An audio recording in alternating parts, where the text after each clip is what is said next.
आज आपण मिक्सरचा वापर न करता पारंपरिक पद्धतीने घरच्या घरी रवाळ दाणेदार तूप कसं बनवायचं हे पाहणार आहोत. तुपाला छान रवाळ आणि कणीदार टेक्स्चर येण्यासाठी व्हिडिओच्या शेवटी एक सोपी ट्रिकसुद्धा सांगणार आहे. त्यासाठी व्हिडिओ शेवटपर्यंत नक्की पहा. आता आपण वेळ न घालवता रेसिपीला सुरुवात करूयात. स्टेप बाय स्टेप रेसिपी पाहतोय. आता सगळ्यात आधी आपल्याला दूध चांगलं गरम करून घ्यायचं आणि दुधाला नंतर रूम टेम्परेचरला येऊ द्यायचं.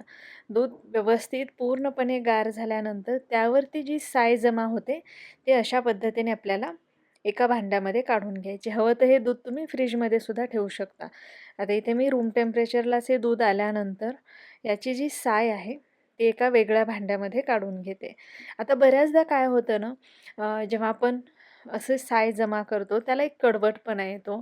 त्याचं ताकही चांगलं लागत नाही. तूपही व्यवस्थित रवाळ होत नाही. तर तसं होऊ नये म्हणून काय करायचं हे सगळं आपण या व्हिडिओमध्ये स्टेप बाय स्टेप पाहणार आहोत. आता या दुधावरची जेवढी साय होती ती साय मी काढून घेतलेली आहे एका पातेल्यामध्ये. आता हे हलकंसं आपल्याला कोमट करून घ्यायची. ही जी साय आहे त्यामध्ये थोडंसं दूध देखील घेतलं आहे मी. हलकंसं याला कोमट करून घ्यायचं आहे आणि कोमट केल्यानंतर यामध्ये आपल्याला 1 चमचाभर दही घालून याला मिक्स करायचं आहे आणि हे विरजण्यासाठी ठेवायचं आहे. आता हे लगेच आपल्याला फ्रीजमध्ये ठेवायचं नाही, बाहेरच ठेवायचं. आता दुसऱ्या दिवशी बघू शकताय ज्या भांड्यामध्ये आपण काल दही लावलेलं होतं, म्हणजे साय काढून ठेवलेलं होतं, ते व्यवस्थित विरजल्यानंतर हे भांडं मी फ्रीजमध्ये ठेवलं होतं. आता यामध्येच मी दुसऱ्या दिवशीची साय काढून घेणार आहे. पण हे भांडं मी बराच वेळापूर्वी फ्रीजच्या बाहेर काढून ठेवलेलं आहे. थोडंसं रूम टेम्परेचरला आल्यानंतर ही सायसुद्धा हलकीशी कोमट आहे. मग मी त्यामध्ये ही साय घालते. किंवा तुम्हाला जर असं करायचं नसेल, तर दुसऱ्या दिवशीची साय पुन्हा वेगळ्या भांड्यामध्ये काढायची, किंवा 1-2 दिवसाची साय जमा करून फ्रीजमध्ये ठेवायची आणि 2 दिवसाला ती दुसऱ्या भांड्यामध्ये हलकंसं कोमट करून घ्यायची.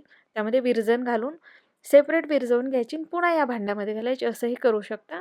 किंवा मी सांगितल्याप्रमाणे त्याला आधी फ्रीजमधून काढून ठेवा, रूम टेम्परेचरला थोडंसं येऊ द्या आणि मग हलकीशी कोमट साय त्यामध्ये घालून मिक्स करा.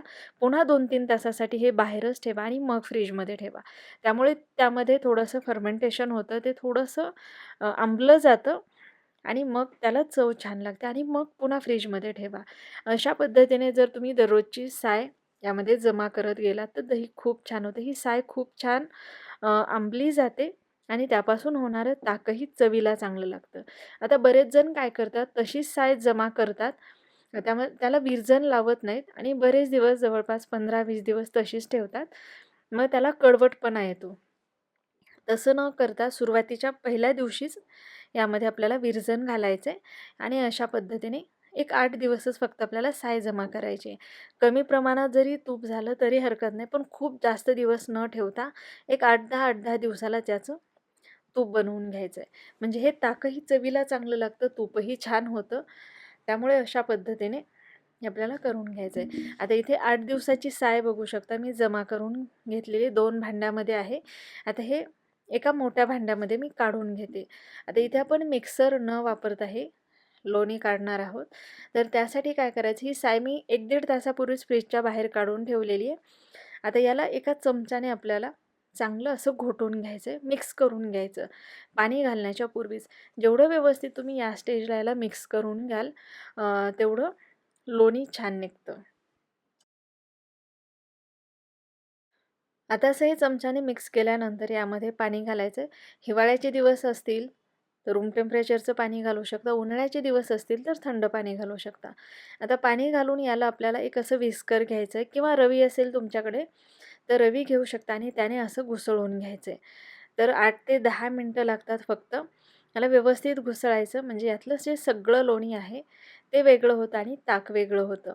अशा पद्धतीने केलेलं ताक चवीला खूप छान लागतं. याला कडवटपणाही येत नाही आणि खमंगपणा खूप येतो, म्हणजे प्यायला खूप चांगलं लागतं. तर अशा पद्धतीने बघू शकता एक 10 ते 12 मिनटानंतर हे आपलं जे लोणी आहे ते जमा झालेलं आहे व्यवस्थित. आता हा वेळ कमी जास्तही लागू शकतो. किती प्रमाणामध्ये तुम्ही बनवताय, ते रूम टेम्परेचरचं आहे की थंड आहे, त्यानुसार हा वेळ कमी जास्त लागू शकतो. आता बघू शकता इथे मस्त असा लोण्याचा गोळा तयार झालेला आहे. आता हे अशा पद्धतीचा गोळा झाला की एका दुसऱ्या भांड्यामध्ये तुम्ही काढून घेऊ शकता. आता मी याच भांड्यामध्ये लोणी कढवणार आहे, म्हणजे याचं तूप तयार करणार आहे. त्यामुळे आता हे असाच याचा गोळा तयार करून घेतला आणि हे जे ताक आहे ते मी वेगळ्या भांड्यामध्ये काढून घेते. अशा पद्धतीने जर तूप केलं तर खूप छान तूप होतं. आता तूप रवाळ होण्यासाठी एक टिप मी तुम्हाला पुढे देणार आहे. आता हे सगळं ताक असं काढून घेतल्यानंतर हे जे लोणी आहे त्याला आपल्याला धुवून घ्यायचं आहे. धुवून घेणं सुद्धा खूप गरजेचं आहे. 2-3 वेळेला गरजेप्रमाणे धुवायचं आहे आपल्याला त्याला. यामुळे काय होतं, यामध्ये जे राहिलेलं ताक असेल, जो आंबटपणा असेल तो सगळा निघून जाईल आणि आपलं तूप छान होईल. त्यामुळे ही स्टेप खूप महत्त्वाची आहे. तर बघू शकता अशा पद्धतीने. आणि हे जे पाणी निघालेलं आहे ते आपल्याला या ताकामध्येच काढायचं आहे. कारण हे काही खराब पाणी नाही किंवा अ, हे ताकच आहे एक प्रकारे. पातळ ताक म्हणू शकता तुम्ही याला. आपण जे ताक काढून घेतले त्यामध्येच मी काढते. आता अशाच पद्धतीने 1-2 वेळेला याला मी धुवून घेणार आहे. आता हे आपण कढवण्यासाठी ठेवूयात. आता गॅसवरती हे पातेलं मी असंच ठेवलंय. आता सुरुवातीला हे ओतू जाण्याची शक्यता असते, त्यामुळे याला हलवत राहायचे. इथे मी गॅसची फ्लेम मीडियम ठेवली आहे. शक्यतो तूप कढवण्यासाठी स्टीलचंच भांडं वापरा. बरेच जण ॲल्युमिनियमच्या भांड्यामध्ये कढवतात, पण ॲल्युमिनियमच्या भांड्यामध्ये तूप कधीही कढवू नये. त्यासाठी शक्यतो स्टीलचंच भांडं वापरावं. आता सुरुवातीला थोडासा वेळ लागतो, पण एकदा यातलं तूप सेपरेट व्हायला लागलं, की खूप फास्ट पुढची प्रोसेस सगळी होते. आता यातलं बघू शकता तूप सेपरेट व्हायला लागले, बेरी सेपरेट व्हायला लागली. आता बरेच जण काय करतात, तुपाचं पातेलं एकदा गॅसवरती ठेवलं की त्याला अजिबात हलवत नाहीत. मग त्यावेळी काय होतं, बेरी एका जागी जमा होते आणि बऱ्याचदा ती करपते. त्यामुळे तुपाला करपट वास लागू शकतो. तर त्यामुळे त्याला मी तसंच न ठेवता असं सतत हलवतच नेहमी तूप कढवते. त्यामुळे एकतर पातेलंही खराब होत नाही, बेरीही करपत नाही आणि आपलं तूप खूप छान होतं. आता बेरी या रंगावरती आल्यानंतरच आपल्याला गॅस बंद करायचा आहे. बेरी जर पांढरी असतानाच तुम्ही जर गॅस बंद केला, काही दिवसानंतर त्या तुपाला आंबट वास येतो, ते खराब होऊ शकतं. त्यामुळे बेरी जोपर्यंत या रंगावर येत नाही, तोपर्यंत आपल्याला कमी फ्लेमवरती कढवून घ्यायचं. गॅसची फ्लेम मोठी करायची नाही. एकदा बेरी या रंगाची झाली की गॅस पटकन बंद करायचा आहे. कारण बर्नरही गरम असल्यामुळे पुन्हा त्याची जी प्रोसेस आहे कळण्याची ती चालूच राहते बराच वेळ. आणि या स्टेजला यामध्ये आपल्याला 1-2 लवंगा घालायच्यात किंवा 2-3 तुळशीची पानं घालायची किंवा विड्याच्या पानं हे तुम्ही वापरू शकता. जे असेल तुमच्याकडे ते काही घालू शकता. त्यामुळे तूप खूप छान होतं. आता गॅस बंदच आहे, पुन्हा सुरू करायचा नाही आपल्याला आणि याला थोडंसं गार होऊ द्यायचं आहे. तूप खूप जास्त गरम असतानाही डब्यामध्ये भरून झाकून ठेवायचं नाही, त्यामुळे ते खराब होऊ शकतं. त्याला थोडंसं गार करायचं आहे. अगदीच गारढणही करायचं नाही. थोडंसं कोमट असताना डब्यामध्ये भरायचं. हलकंसं कोमट असताना डब्यामध्ये भरून जर त्याचं झाकण लावलं, तर तूप खूप छान होतं. त्याला मस्त रवाळ टेक्स्चर येतं. तूप आपलं छान कणीदार होतं. तर ही ट्रिक किंवा ही जी टिप आहे नक्की तुम्ही ट्राय करा. हलकंसं तूप कोमट असतानाच डब्यामध्ये भरून ठेवा. याने तूप आपलं या पद्धतीचं मस्त कणीदार होतं.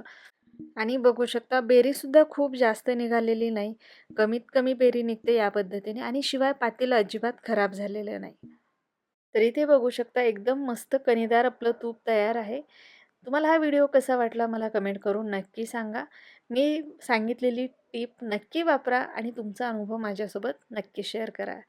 व्हिडिओ आवडला असेल तर लाईक आणि शेअर करायला सुद्धा विसरू नका.